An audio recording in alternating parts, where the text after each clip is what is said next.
Hey everyone, I'm Lisa and I'm 20 years old. I want to come clean and tell you how I lied to my sister for 6 months. I wanted the best for her and I hid our mother's death from her. Now I don't even know how I can fix it. My mother, my sister Hannah, and I were a very strong family, especially after Dad left us. It was a big blow for my mom and me, but we had to be strong because Hannah was only 4 years old, and we had to pull together and focus all our strength into taking care of her. 6 years had passed since then, and our relationship was only getting better. My mother is a great example of a person who was willing to give everything for the sake of their children. She worked hard and often went on business trips. She did all this to be able to provide for my sister and me, and she was good at it. We never felt poor or unhappy. I can say with confidence that I had a happy childhood. Unfortunately, no one can stop the passage of time, and when I graduated from high school, I needed to continue studying, and I moved to another city and entered college. It was probably the saddest moment of my life when I stood with a bunch of bags and said goodbye to my mom and Hannah. We could only believe that love overcomes time and distance, and we could survive these few years of separation. Overall, I enjoyed my new life. I met a lot of interesting people. I did what I liked and I learned a lot. But at the same time, I was worried about my sister. She was very lonely. The thing is, my mom was still on business trips a lot, but now I couldn't be around my sister all the time. Thank God Mom had good friends she trusted and who were always happy to help, so she could leave Hannah with them for a week and not worry about her. Plus, my sister loves spending time with the son of my mom's friend, so it was a win-win situation. My mother could continue to earn money, and Hannah did not feel lonely all the time. This went on for a long time, until I received a call that turned my life upside down. One night, I was awakened by a phone call. It was an unknown number. When I picked up the phone, I was given terrible news. It was a doctor, and he said my mom was in the hospital. She had a heart attack at the airport when she was going to fly home from a business trip. Of course, at that moment, I jumped out of bed and began to pack my stuff. I had to go to my mother. I was lucky, and the next flight out was in the morning. During the entire flight, I couldn't calm down, and I was worried the whole time.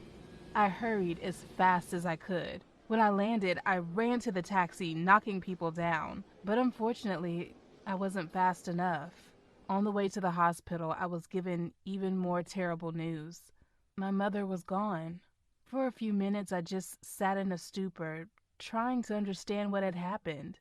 Then I was flooded with feelings and I just cried. I was so sorry. I didn't even have the time to say goodbye. The whole world was just disappearing before my eyes. I have entered the darkest period of my life. I cried for days. Even when I knew I had something to do, I just couldn't put my hands up. During those couple of days while I was doing paperwork, I couldn't eat, drink, or sleep. I felt myself falling into a dark abyss. I had lost the last ray of light and hope, and I just didn't care if I crashed to the bottom of that abyss. When all the work was done, I suddenly remembered that I was not the only one waiting for my mother to come home from that trip. Hannah, poor Hannah. I was thinking of how I could tell her about Mom's death. I thought it was impossible. I was 20. I was an adult, and I was so depressed about it. I couldn't imagine what would happen to a 10-year-old girl when she heard such terrible news. It would destroy her. I couldn't let my sister fall into that abyss with me. I decided that Hannah wasn't ready for that kind of information, so I had to wait and prepare her for it. That meant I would have to lie to her for a while. I couldn't drop out of college and go home, so I had to find guardians for Hannah. I came home for a couple of days to deal with it. I told Hannah that Mom was supposed to be home soon, but in the meantime I was secretly talking with Mom's friends. I told them everything and asked for help. They were very close to my mother and grieved for her too.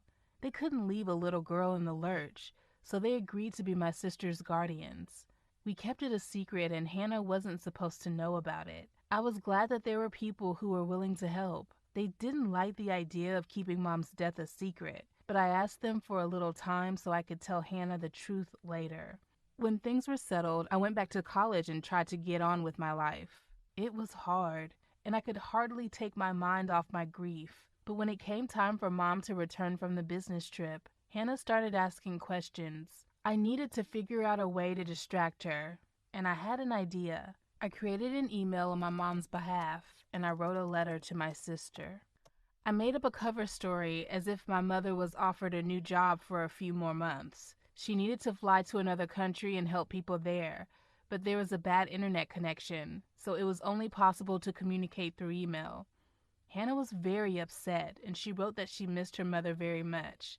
Yeah, I felt the same way. It seems like this lie worked, and I bought myself some time to prepare for this difficult conversation about losing Mom. But every time I imagined breaking the news to my sister, I saw her heart break. So I decided the best thing to do then was to keep texting her on behalf of Mom until I found a solution to this problem. This went on for a while. In the letters, I tried to convince Hannah that Mom was doing something important and that she hadn't just left her for such a long time, so that my sister would not miss her so much. To cheer Hannah up, I wrote that soon Mom would return home. But then there was always something else important to do, and Mom had to stay at work. Gradually, I began to notice that Hannah was angry with Mom. She felt something, and she understood that our mother was hiding something. A few months later, her letters became capricious complaints about me and my mother's friends. She thought we were lying to her all this time. I tried to convince her that she was wrong, but she wouldn't listen. Obviously, my plan gradually stopped working. I should have told her the truth, but the thing is, I still hadn't figured out how to do it. Honestly, over the months, I couldn't handle my own grief, and I needed help myself. I just needed a little more time. But, as is usually the case, bad things do not wait and happen when you do not expect them. One day, I got a call from Hannah's guardians. They said my sister was missing. At that moment, my heart almost jumped out of my chest. She was my only family, and the thought of anything bad happening to her was killing me. It turned out that Hannah had run away from school and no one knew where she had gone. Then I rushed like lightning to the bus station, and half an hour later I was on my way to my hometown. It reminded me exactly of the day I had hurried to my mother. Then I didn't make it on time. I couldn't make that mistake again. I've been thinking a lot and trying to figure out where she might have gone. I started to reread the letters she wrote to my mother, and I noticed that she talked about home all the time. She missed her home and she wanted everything to be the same. Hannah wanted the three of us to live together again. I was already in the taxi to Hannah's guardians, but then an idea occurred to me. Maybe this is it. Maybe she went to our house. So we quickly changed the route and went to the house where I grew up. When I arrived, I saw this terrible sight. Hannah was sitting on the porch crying. I hugged her and tried to calm her down, but her patience had run out, and she wanted to break free and run away again. It was clear that I needed to tell her the truth now, or she could do something even worse.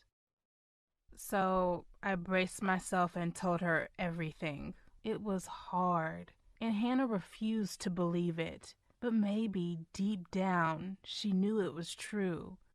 And then she started to get angry. She was mad at me and at my mom's friends for keeping it from her.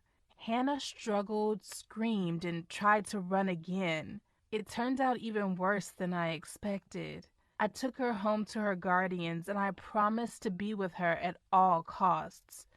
But those words couldn't heal a broken heart. Then, perhaps for the first time in a while, I made the right adult decision. I decided to go to a professional, so Hannah and I went to a psychologist. I was hoping he could help us with everything. We worked on this problem for a long time, and Hannah began to feel better. As for me, I have learned an important lesson. Hannah didn't need fake letters from her mom. She needed family support. I needed that too. So I should have told her everything in the first place, and we could have gotten through this grief together.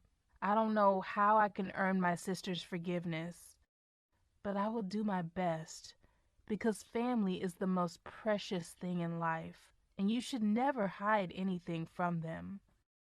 This was my confession. I hope you don't think I'm a bad person after this. Write what you think about it in the comments and share this video with your friends so that no one else will repeat my mistakes.